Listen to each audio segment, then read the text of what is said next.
Graça e paz, queridos irmãos e irmãs em Cristo Jesus, nosso Senhor. Vamos ler a palavra de Deus que está no livro de 1 Samuel, capítulo de número 3, versículo de número 11. Acompanhe a leitura da palavra. E disse o Senhor a Samuel: Eis aqui vou eu a fazer uma coisa em Israel, a qual todo o que ouvir lhe tinirão ambas as orelhas. Naquele mesmo dia, suscitarei contra ele tudo quanto tenho falado contra a sua casa. Olha só. Naquele mesmo dia suscitarei contra ele tudo o que tenho falado contra a sua casa. Começá-lo-ei e acabá-lo-ei. Deus está dizendo, tudo que eu estou falando que eu vou fazer. E eu vou começar e eu vou acabar. Porque já eu lhe fiz saber, eu já contei para ele, Samuel. Ele sabe. Que julgarei a sua casa para sempre, pela iniquidade que ele bem conhecia. Deus avisando, né? Você sabe, Eli, você sabe o que você anda fazendo. Você sabe. Porque fazendo-se os seus filhos execráveis, não os repreendeu.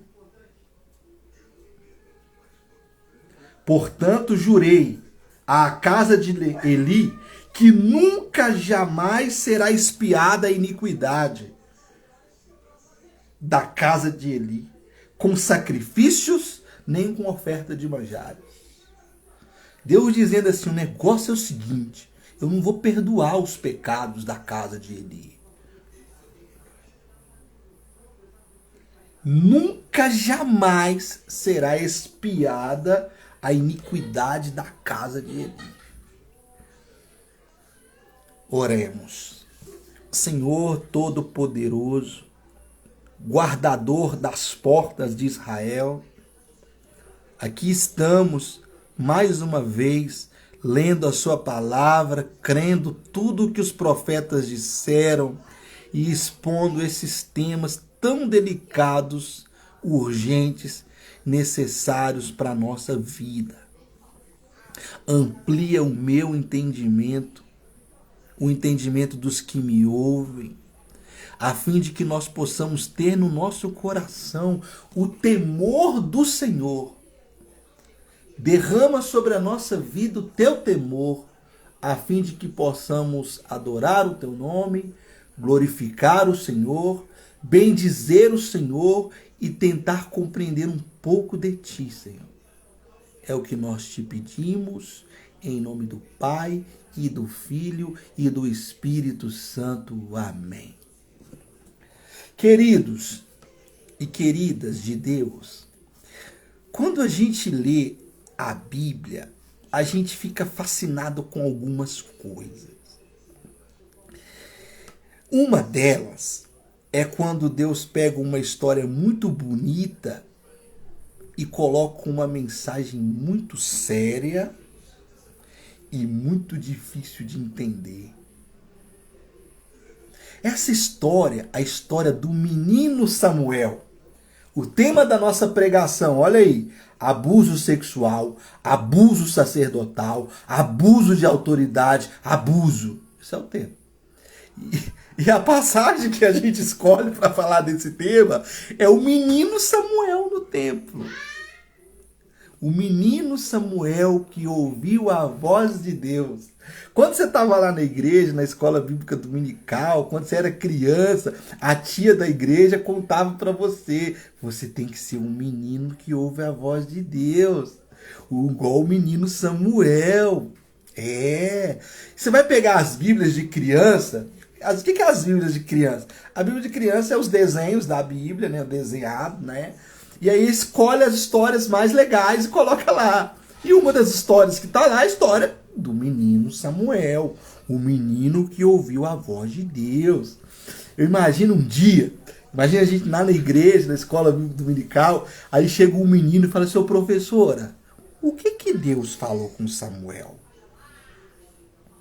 Qual foi a mensagem que Deus falou com Samuel quando Samuel disse, eis-me aqui? É uma mensagem muito séria, muito dura, que vai fazer os ouvidos das pessoas tinir, zumbi. É algo que você ouve e fala assim, meu Deus, será? O Senhor vai fazer isso mesmo, o Senhor vai fazer isso mesmo, meu Deus, o Senhor vai destruir a casa de Eli, o Senhor vai destruir a descendência, e como o Senhor vai destruir? É uma mensagem muito dura, muito séria. Mas em meio a uma beleza muito grande, em meio a um contexto muito bonito, em meio a uma história maravilhosa, que é a história de Samuel.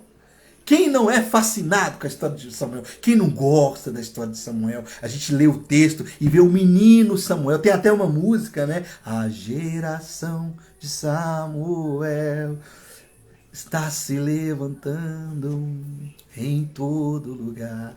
A gente lê a história do menino que cresce no templo. Imagina um menino que cresce no templo.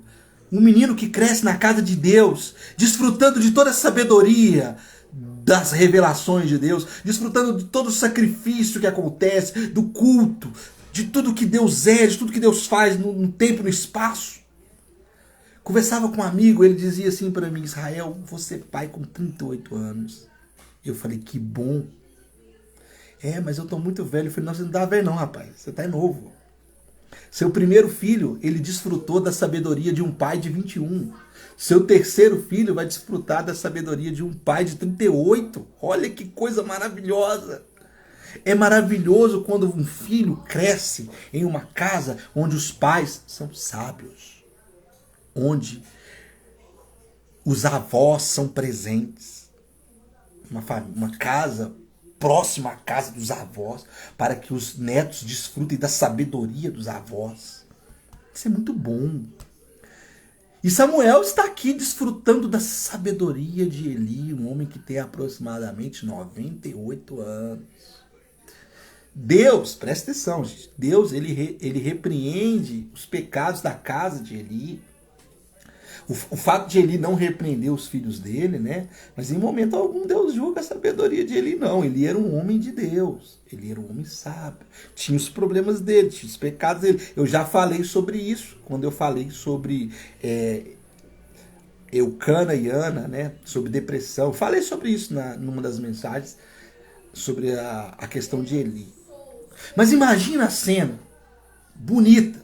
Um menininho bonito, pequenininho, correndo para um lado para o outro, ajudando o sacerdote. Eli com aquela estola sacerdotal, com o cutelo na mão, cortando o pescoço de ovelha, jogando sangue para tudo quanto é lado, derramando sangue nas vasilhas. Samuel! Aí Samuel vem, que ó, leva essa pia e lava pro tio aqui, lava pro sacerdote aqui, que eu vou cortar o pescoço daquela outra ovelha, traz essa ovelha aqui. Aí vem a ovelha e ele passa a faca no pescoço da ovelha e sangue pro lado, sangue pro outro. Samuel, lava essas facas. Samuel, lava esses garfos. Samuel, lava essa pia. Samuel. E o menino correndo para um lado pro outro, pro lado pro outro. E sangue.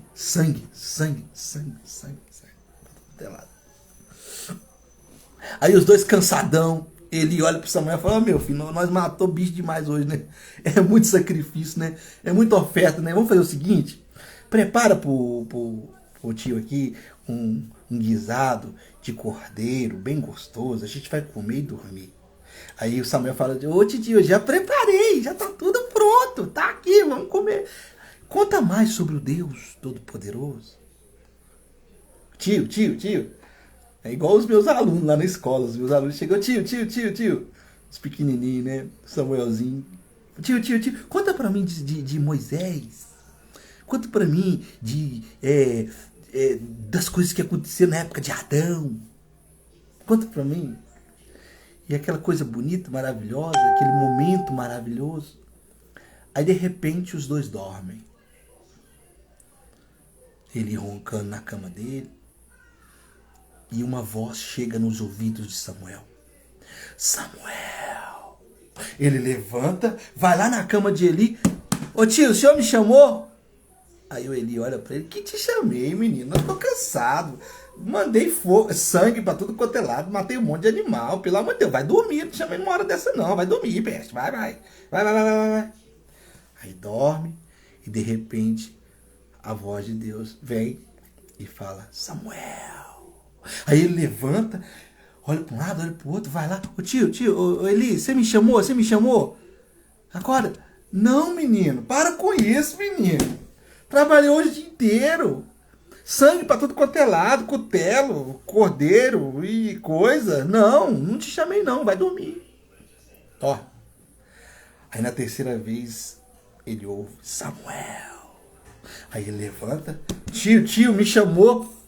Aí o Eli, na sua infinita não, né? Sua finita sabedoria, ele pensa, Deus está chamando esse menino. Samuel, o negócio é o seguinte, vem cá. Senta aqui. A próxima vez que você ouvir, você vai dizer, fala, Senhor, porque o teu servo ouve. Repete comigo. Fala, Senhor, porque o teu servo ouve. E lá vai Samuel, aquela cena mais bonita. Aí na hora que você chega lá, Samuel deitado, ele dormindo, babando, e ele ouve a voz de Deus. Samuel. Ele levanta, respira fundo, olha para o céu. Fala, Senhor, porque o teu servo ouve. Aí Deus, de repente Deus olha para ele e fala o negócio seguinte, cara. Eu vou acabar com a descendência de Eli. Eu vou fazer uma coisa muito terrível, Samuel. Ninguém vai conseguir espiar os pecados de Eli e da casa de Eli. Gente, quando você lê a profecia, você fica louco. Fala, gente, como que Deus fala um trem desse para um menino? Que Deus irresponsável. Deus não tem responsabilidade não, né? Fala um trem desse para um menino. Um menino templo, que não tem estrutura nenhuma. Ele está começando a ter estrutura, né? Ele está começando a ter estrutura. Essas coisas que Samuel recebe, eu vou fazer uma série de mensagens só sobre Samuel, porque ele é o meu personagem preferido da Bíblia. Essas coisas que Samuel recebe é para preparar ele para o que vai acontecer no futuro. Ele precisa ter caixa para segurar os BO que vai acontecer no futuro. E os BO é sério. Tem uma passagem, não sei se você lembra, quando Saul vai para a guerra e Samuel fala, mata tudo. Mata os bois, mata as mulheres, mata as crianças, mata os reis, mata tudo. E aí o Samuel chega no final da guerra, o profeta, já velho, idoso. E aí ele ouve uns barulhos de bois, ovelhas, uns mugidos, uns gruídos e algumas vozes. E ele pergunta, peraí, eu não mandei você matar todo mundo, Saul? O que você poupou? Aí Saul, calma, profeta, calma, pera lá, não é bem assim, eu poupei essas vaquinhas aí, esses cordeiros aqui, e aquele cara ali, aquele rei. Na hora que Samuel olha pro rei, o rei tá vivo, o rei do inimigo tá vivo, que oprimiu Israel. Ele pega a eu li a primeira vez que eu li essa passagem, eu fiquei assim, meu Deus! Que homem violento! Esse é o menino Samuel que eu ouvi lá na igreja. A primeira vez que eu li, eu fiquei perplexo. A segunda vez eu fico perplexo. E toda vez que eu leio essa passagem, eu fico perplexo. Samuel pega a espada e rasga o rei no meio. Uma coisa, irmão, é um guerreiro, um soldado, um militar pegar a espada e ir pra guerra. Uma coisa é Davi com a espada na guerra, lutando contra os inimigos. Outra coisa é o profeta Samuel tirando a espada da bainha de Saul e rasgando o rei do inimigo no meio, cortando ele todo. Porque ele tem entendimento do quão prejudicial é o pecado entrando na comunidade de Israel. Ele está lidando com isso aqui agora. Por que Deus fala desse jeito para Samuel? Eu vou fazer uma coisa terrível. Os ouvidos das pessoas vão ficar tinindo. Eu não vou perdoar os pecados de Eli, da casa de Eli, ainda que faça muitos sacrifícios. Por que Deus fala isso, gente? Porque os pecados da casa de Eli eram muito sérios. Abuso sexual é uma coisa muito séria. Abuso de autoridade é uma coisa muito séria. Os filhos de Eli, quando o sacrifício era feito, o sacerdote, presta atenção, ele tinha parte da oferta. Imagina alguém leva o cordeiro lá, corta, sangue para todo quanto é lado, né? Eu falei do sangue para todo quanto é lado, é de propósito, é porque do mesmo jeito que havia sangue no templo, houve sangue na casa de Eli, derramamento de sangue na casa de Eli. E quando a profecia se cumpriu, foi muito mais terrível do que do jeito que Deus falou. Daqui a pouco a gente vai falar sobre isso. O sacrifício era feito, parte do sacrifício era queimado no altar. Uma outra parte era para o sacerdote comer, porque ele precisava comer. Ele trabalhava disso e vivia disso. E uma outra parte, cada sacrifício era de um jeito, tá? Por exemplo, o sacrifício das ofertas pacíficas. Uma parte queimava, a outra parte ficava para o sacerdote, e a outra parte o ofertante levava para fazer um churrasco com quem ele ofendeu. Era essa oferta. A oferta de holocausto era diferente. Pegava o animal e jogava todo no fogo. Não sobrava nada. Só cortava o pescoço. Jogava tudo. Outras ofertas tirava a gordura, tirava a parte gorda do animal, e alguma parte ficava para o sacerdote, etc. O que os filhos de Eli faziam? Estava lá a oferta, eles pegavam um garfo de 3 pontas e colocavam na oferta e tirava aquilo ali para eles.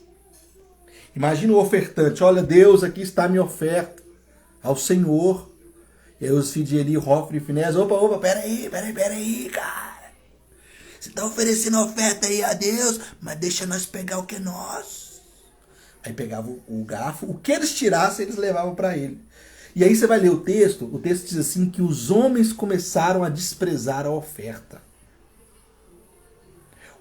Gente, oferta, não sei se você veio desses contextos de teologia da prosperidade. Não estou falando de dinheiro, eu estou falando de sacrifícios a Deus. Quando o texto fala assim, os homens desprezavam as ofertas, é como se os homens estivessem desprezando o arrependimento, a lei de Deus, a graça de Deus, os desígnios de Deus. Porque a oferta simbolizava a morte do homem diante de Deus. Era assim, eu cometi um pecado. O que Deus tem que fazer? O que eu tenho que fazer para Deus me perdoar? Oferecer um sacrifício. Por quê? Por que tinha que morrer? Entenda isso.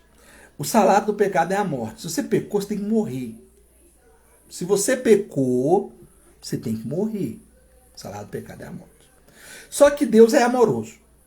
Então, já que eu quero te perdoar, e tem uma lei que fala que se você pecou, você tem que morrer, outro morre no seu lugar. E o que vai morrer no seu lugar? O sacrifício. Então, pegava-se o sacrifício, cortava o pescoço do animal. Naquele momento, o ofertante colocava a mão sobre a cabeça do animal, transferindo os pecados dele para o animal. E o sacrifício era feito. E aquela pessoa saía dali com o coração, graças a Deus, Deus me perdoou porque eu fiz esse sacrifício. A gente sabe que tudo isso é um símbolo de Jesus. Jesus morreu na cruz, no nosso lugar, para perdoar os nossos pecados. Mas naquela época, eles não tinham entendimento de que viria o Messias. E que o Messias era o sacrifício. Eles não tinham esse entendimento. Então eles viam os filhos de Eli fazendo isso, roubando as ofertas com um garfo de 3 pontas. E pensavam, para que a gente vai ficar trazendo oferta para cá? Olha o que esses meninos fazem. Imagina o João e o Tadeu. Olha só, olha ali, João. A gente está aqui trazendo nossas ofertas. Vamos levar nossas ofertas para casa. Para que ofertar a Deus? Olha o que esses meninos estão fazendo, o que esses jovens estão fazendo. E Eli, aquele velho rabugento, não fala nada. Não repreende esses moleques. E além disso, esses moleques ficam transando com essas meninas na porta aqui do templo. Abusando sexualmente dessas meninas, dessas novinhas. Os caras casados, transando com essas mulheres. Então, Deus via Hofni e Finéias fazendo todas essas coisas. E Deus estava querendo pegá-los. Você vai ler o texto, lê na sua casa. Chega na sua casa e lê o texto, você vai ver. Tem várias passagens que Deus fala desse jeito. Eu vou matar o Hófini e o Finéias. Eu não quero que ele se arrependa. O texto fala assim, olha, o Senhor pretendia matá-los. Acontecia isso porque o Senhor queria tirar a vida deles. Você vai ver. E aí, o texto ele vai sendo construído de uma forma onde Deus está mostrando o que aconteceu, a fim de que todos os acontecimentos do livro chegassem nesse momento, nesse ápice, na morte de Hófini, Finéias e de Eli. Lá acontece uma das maiores catástrofes que aconteceu na história de Israel. Quando eles morrem na guerra contra os filisteus levam a arca com eles.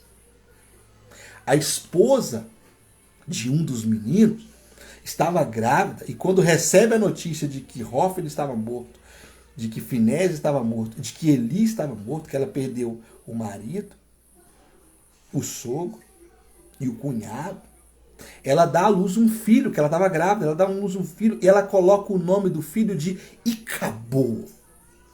Icabô, que significa foi embora a glória de Deus. Houve um sofrimento muito grande quando esses meninos morreram, esses jovens morreram, e quando essa arca de Deus foi embora. Toda a construção do texto vai mostrar que Deus está irado contra eles. Esses caras aqui, eles estão abusando sexualmente das pessoas, das meninas. E abuso sexual é uma coisa muito séria. Uma coisa muito séria. Eu nunca fui abusado por ninguém, mas eu imagino que deve ser uma coisa muito delicada. Como pastor e como professor, eu já lidei com várias pessoas que sofreram abuso. Todas as pessoas que sofreram abuso, que se aproximam, que confessam, que apresentam o que aconteceu, elas têm um coração muito triste, muito ferido. Muito ferido. A gente estava conversando aqui na minha casa e a gente falava sobre o caso de um jogador de futebol que está sendo acusado de ter abusado sexualmente de uma jovem. E eu dizia, não, esse cara, ele literalmente tem que perder tudo. Se fosse na época da Bíblia, Deus estava de olho nele, Deus queria matar ele. É sério, isso é sério. Abusar sexualmente de uma pessoa é uma coisa muito séria. E aí levantaram um outro caso. Falaram assim, vocês viram que a MC fulana de tal foi abusada? Eu falei, não pode, né? Não pode. Nossa, mas ela estava seminua. Eu falei, mas não pode. Ela estava pelada, nua. O homem não pode tocar no corpo de uma mulher em hipótese alguma. Relações sexuais só existem no casamento de modo consensual. Até dentro do casamento tem que ter consenso entre as duas partes. Um homem que toca o corpo de uma mulher sem o consenso dessa mulher, ele é um estrupador, ele é um abusador, ele tem que ser julgado e condenado e ser detido da sociedade, jogado na prisão. Deus é mais sério, Deus queria matar os caras. Ainda bem que a gente não é Deus, né? Graças a Deus. Deus queria matar eles por causa desses abusos sexuais, esses abusos de poder, esses abusos da religião, etc. A gente precisa entender como que a realidade de Deus funciona. Deus está olhando para essa pessoa que sofreu abuso. Ah, tá, lembrei o que eu ia dizer. Aí a pessoa disse assim, a moça que foi abusada pelo jogador de futebol não quer dinheiro, só quer justiça. E eu peguei essa frase, verdade. A pessoa que é abusada quer a justiça, quer que a justiça seja feita. Aí, você que tem uma filha que foi abusada, um filho, alguém da sua família, e vê Deus falando essas coisas, você fica assim, respira, é verdade, glória a Deus, e o Senhor tem que trazer a justiça, porque a justiça tem que ser feita. Porque só a pessoa que é abusada sabe a dor que tem, sabe a dor que sofreu. Só a pessoa que é abusada por um falso pastor sabe a dor que sofreu. Às vezes você fica vendo aí esses falsos pregadores, esses falsos pastores, essas pessoas arrancando dinheiro das pessoas, usando a fé das pessoas para se beneficiar, para ganhar coisas. E aí você que é mais esclarecido pensa assim, nossa, que safado, que pilantra, né? Deus podia pegar ele. Pois bem, esse texto fala disso. Deus, a voz de Deus para Samuel é isso, é Deus dizendo, eu vou pegar esses abusadores e eu vou matá-los, porque eles não creem em mim. Eu vou matá-los, eu vou destruí-los, eu vou acabar com eles. Deus, do mesmo jeito que você olha e fica perplexo, meu Deus, misericórdia, olha isso, esses abusos aí, olha essas mulheres foram abusadas, essas crianças foram abusadas. Deus também fica muito irado. Esses dias eu assisti um filme, eu queria recomendar esse filme, chama Som da Liberdade. O autor é o Jim Caviezel, que fez o Paixão de Cristo, e conta a história de um policial que se envolve nos casos de tráfico de crianças. Ele fica tão comovido quando ele vê um caso de tráfico de crianças, um pedófilo, que ele vai atrás, ele abre mão da carreira dele de policial e vai atrás, por livre e espontânea vontade, para pesquisar, porque ele está cheio de justiça, ele está possesso de justiça. Do mesmo jeito é Deus. Não pense você que Deus fica vendo essas coisas e tudo bem, estrupa as meninas aí, tudo bem, rouba o dinheiro do povo aí. Não. Deus está com a espada embainhada na sua direção, abusador, estrupador. Deus vai te pegar, seu pedófilo. E na hora certa, que ele fizer o juízo dele na sua vida, ai daqueles que estiverem ouvindo, os ouvidos tinirão. E o seu pecado não vai ser perdoado. Deus, ele não é neutro nas relações. Ele olha para os abusos e fala, na hora certa eu vou julgar. A gente fica chateado, Deus, por que está demorando tanto? A gente não sabe o tempo de Deus, mas Deus vai julgar e julga todas essas coisas.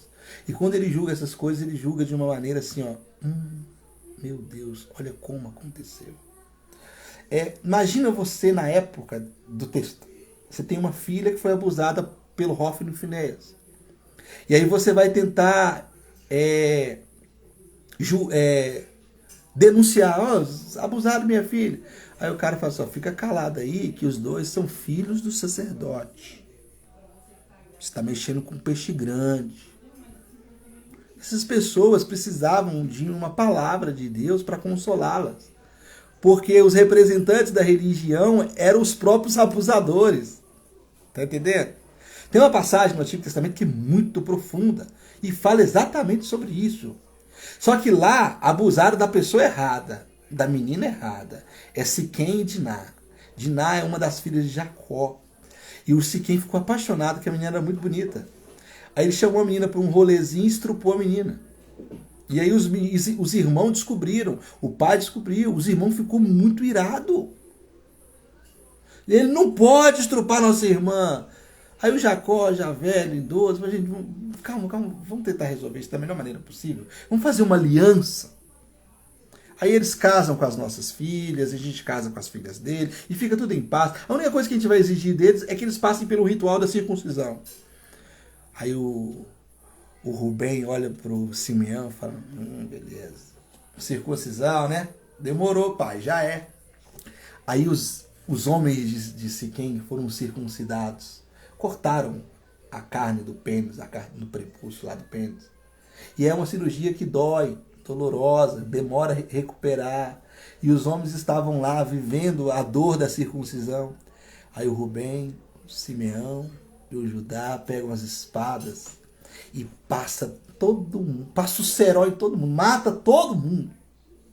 Por quê? Porque eles estruparam a nossa irmã. Violaram a sexualidade da nossa irmã, abusaram da nossa irmã. Eles estão cheios de justiça. Cheios de justiça. Isso é da humanidade, tá? E aí eles fazem essa mensagem é muito interessante. Quando o ser humano entrega a própria justiça, ele excede na justiça. Porque esses fizeram um genocídio, mataram todo mundo lá, pelo amor de Deus. Não é assim que as coisas funcionam. Poxa, tem que fazer justiça, mas tem a forma certa de fazer justiça. Não pode ser feita justiça de qualquer jeito. Mas eu quero mostrar para você que na época de Jacó, estruparam a menina do cara errado. Ok? E nessa época, e essas meninas que eram abusadas por Hófni e Finéias, elas eram filhas de quem? Tá entendendo? Essas ofertas, eles levaram as ofertas de quem?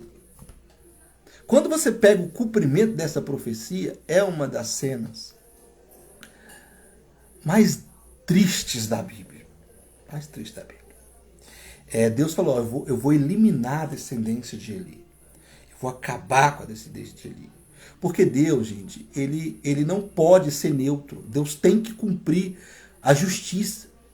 E ele cumpre a justiça do jeito dele. Davi, aí passa-se muitos anos. Deus falou isso para Samuel, ele morreu, Hófni morreu, Finéias morreu. Só que a profecia não tem o cumprimento, porque a profecia diz assim, ó, porque jurei à casa de Eli que nunca jamais será espiada a iniquidade da casa de Eli com sacrifícios ou ofertas de manjares. Olha só, porque já eu lhe fiz saber que julgarei a sua casa para sempre. Deus ia eliminar a casa de Eli, a descendência de Eli inteira. Porque os pecados que eles cometeram foram pecados muito sérios. E principalmente quando o pecado é cometido pelos representantes do povo. Naquela época não havia rei em Israel, lembra? Hófni, Finéias e Eli eram representantes da nação. E aí Deus não pode pegar leve na hora de estabelecer o juízo. Porque eles pecaram contra muita gente. E oprimiram muita gente. Aí quando o profeta Samuel cresce, fica já velho, né? Ele unge o rei Saul. Depois ele unge o rei Davi. E o rei Saul fica chateado com Davi, porque Davi começa a ficar famoso. E ele vai se tornar o rei. E ele começa a perseguir Davi. Tá no livro, vai ler no livro e você vai ver essa história. Davi foge de Saul e vai para a terra dos sacerdotes. Quando ele chega na terra dos sacerdotes, no templo, ele pede ajuda para o sacerdote dá para ele o pão da presença, para ele comer, e dá para ele a espada de Golias. O Davi derrubou Golias com a pedra, tirou a espada do Golias, cortou a cabeça do Golias com a própria espada dele, e a espada de Golias ficava como um prêmio no templo. Era um artefato que ficava no templo como um símbolo da conquista de Israel. Aí o sacerdote olhou para ele, para Davi e falou: você tá desarmado, eu vou te dar essa espada aqui, a espada de Golias, fica com ela. E aí tinha um tal de Doeg, fofoqueiro, X9 da Bíblia, que estava assistindo isso tudo na sombra. Ele foi lá, procurou Saul, falou o negócio seguinte: o sacerdote de Deus está ajudando Davi. É como se ele estivesse dizendo assim, ó, o descendente de Eli está dando moral para Davi. Saul não sabia disso. Doeg não sabia disso. Esse sacerdote não sabia disso. Mas Deus sabia que aquele sacerdote era da descendência de Eli. E aí o que vai acontecer?